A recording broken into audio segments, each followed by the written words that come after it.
Not planned thing to do. అంటే నాది simple philosophy అండి. మనం అనుకుని ఏ కథ రాయించలేం. Probably you are meant to have a film, you are meant to do a film, you will do it. Okay.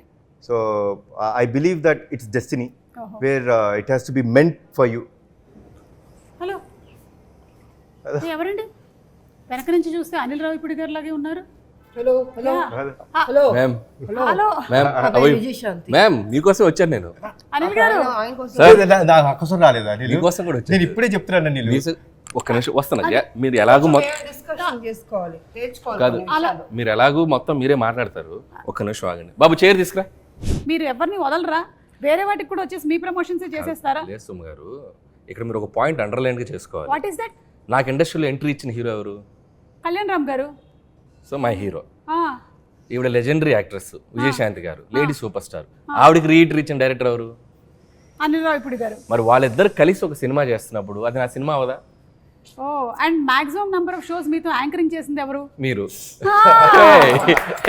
ఇది సో ఆ రకంగా కూడా combination, ఇక్కడ నేను ఉండటం చాలా అవసరం కదా. Correct correct. అందుకని సో నాకు ఇష్టమైన మా మేడం, అలాగే నాకు ఇష్టమైన మా కళ్యాణ్ రామ్ గారు, సో వీళ్ళ సినిమా గురించి వాళ్ళతో పాటు ఒక ఆడియన్ లాగా, నాట్ ఏ డైరెక్టర్, ఆ సినిమా విశేషాలు తెలుసుకుందామని వచ్చాను. ఓకే. సో అదే ఇప్పుడే అడుగుతూ ఉన్నాం కళ్యాణ్ రామ్ గారిని, విజయశాంతి గారిని మనం పోలీస్ పాత్రలు ఎన్ని చూసి మనం ఇన్స్పైర్ అయ్యాము. అలాంటిది ఆవిడ మళ్ళీ ఇందులో కనిపించబోతుందంటే అది ఒక కనువిందే. April 18th మనం చూడబోతున్నాము. అయితే దీని గురించి ఆవిడ చాలా జాగ్రత్తలు తీసుకున్నారని విన్నాం. ఆవిడ నాన్ వెజిటేరియన్ కూడా మానేశారంట. మీరు ఇలాంటివి ఏమైనా చేస్తారా మీ సినిమా షూటింగ్స్ లో?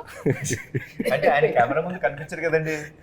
లేదు. కెమెరా వెనక కదా, అది మాకు టార్చర్ కాదు, అది మాకు. మమ్మల్ని తగ్గమంటారు. సరే మీరు కొంచెం అది అక్కడ చిన్న చిన్న మీరు టచ్ చేసుకోవడం పొట్ట కనిపించింది కొంచెం, మాకు టార్చర్ అవి. ఆయనదే ఉంది, ఆయన బాగాలేదంటాడు హ్యాపీ కూర్చొని వెనక. ఈ మధ్య కాలంలో ఆయన కూడా మొత్తం తెర ముందే ఉంటున్నారు కదండి, ఆయన తెర వెనకాల ఎక్కడ ఉంటున్నాడు? అంటే మేడం చాలా భక్తి ఎక్కువ విజయశాంతి గారికి. సో ఆవిడ కొన్ని ప్రిన్సిపల్స్ ఫాలో అవుతారు. అండ్ కళ్యాణ్ గారు అంటే డైట్, కొన్నిసార్లు ఆయన కొన్ని ఫాలో అవ్వాలి తప్పదు. ఇప్పుడు నా పరిస్థితి ఏంటంటే, నేను సినిమా చేసేటప్పుడు మ్యాక్సిమం అంటే తిరుపతి వెళ్ళే రోజు, గుడికి వెళ్ళే రోజు పొద్దున ఒక మధ్యాహ్నం నుంచి సాయంత్రం వరకు తప్ప నో ఫుడ్ కంట్రోల్స్. కాకపోతే నా సినిమా హిట్ అవ్వాలని చెప్పి మన తమిరాజు గారు, ఈ కెమెరామెన్స్ వీళ్ళు వ్రతం పాటిస్తూ ఉంటారు. అంటే మీరు చేయకుండా వేరే వాళ్ళతో చేయిస్తూ ఎవరు చేసిన వ్రతం ఫుడ్ బాగా ప్రేమతో తింటాడు ఈయన. అవునా? నేను సర్లే నీకు ఎవరు చూసాను, అసలు ముందు మన ఇంటి నుంచి క్యారేజ్ వస్తుందంటే హ్యాపీ కూర్చుని తింటాడు. ఓకే.